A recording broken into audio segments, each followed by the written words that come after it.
ሰላም ጤና ይስጥልኝ ክቡራትና ክቡራን ተመልካቾቻችን እንደምን አምሽታችኋል። ከጄኤምኤን ቴሌቪዥን ዕለታዊ ስፖርታዊ መረጃዎች ከሚደርሱበት ሰዓት ደርሰናል። ስፖርታዊ መረጃዎችን ወደ እናንተ እያደረስኩኝ ብርሃኑ ሽቱነ አብሬያችሁ ቆይታ አድርጋለሁ። እስከ ፍጻሜው ድረስ አብራችሁኝ ቆዩ። ሞ ሳላህ የእግር ኳስ ጸሐፊዎች ማህበር የዓመቱ ምርጥ ተጫዋች ተብሎ ሲመረጥ የቡድን አጋሩ ማካሊስተር የሚያዝያ ወር ምርጥ ተጫዋች ተብሎ ተመርጧል።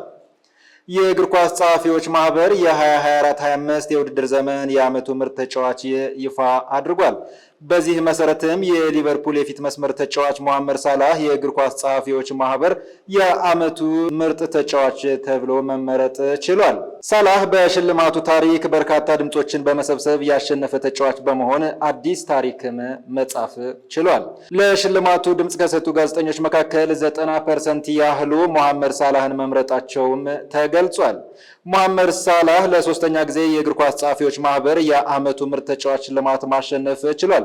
የእግር ኳስ ጸሐፊዎች ማህበር ከየትኛውም የእንግሊዝ ክለብ በላይ ለሊቨርፑል ተጫዋቾች 16 ጊዜ መሸለም ችሏል። በተያያዘ ዜናም ሊቨርፑል ሻምፒዮንነቱን ያረጋገጠበት የእንግሊዝ ፕሪሚየር ሊግ የወርሃ ሚያዝያ የወሩ ምርጥ ተጫዋች ይፋ ተደርጓል።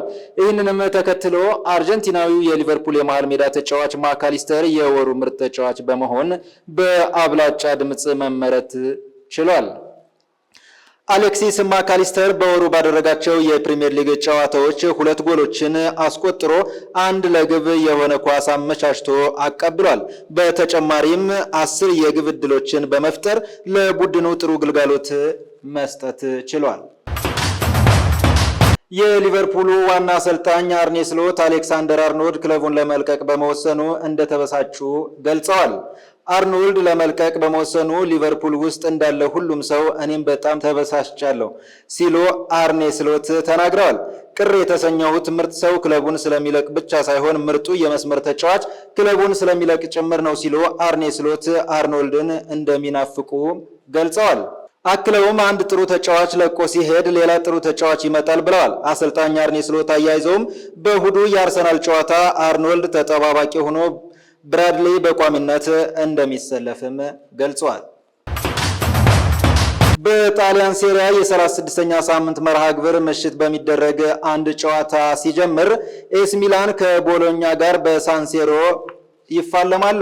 ሚላን በሴሪያ የደረጃ ሰንጠረዥ 57 ነጥቦችን ሰብስቦ 9ኛ ደረጃ ላይ ሲቀመጥ ቦሎኛ በአንጻሩ በ5 ነጥብ ከፍ በማለት በ62 ነጥብ 7ኛ ደረጃ ላይ ይገኛል። ቦሎኛ የዛሬውን ጨዋታ የሚያሸንፍ ከሆነ ነጥቡን ወደ 65 ከፍ በማድረግ በአውሮፓ ሻምፒዮንስ ሊግ ለመሳተፍ ያለውን ተስፋ ያለመልማል። ኤስ ሚላን በአንጻሩ የአውሮፓ ሊግ ተሳትፎን ለማረጋገጥ ነጥቡም ያስፈልገዋል። ሁለቱ ክለቦች ከዚህ ቀደም 49 ጊዜ የተገናኙ ሲሆን ሚላን 31ን በማሸነፍ የበላይነትን ይዟል። ክቡራትና ክቡራን የጄኤምኤን ቴሌቪዥን ተከታታዮች ለዕለቱ ያዝናቸው ስፖርታዊ መረጃዎች እስካሁኖቹ ይመስል ነበር። ስፖርታዊ መረጃዎችን ወደ እናንተ እያደረስኩኝ ብርሃኑ ሽቱነ ቆይታ አድርጌያለሁ። ከቀሪ የጄኤምኤን ዝግጅቶች ጋር ሰናይ ቆይታ ተመኘሁላችሁ።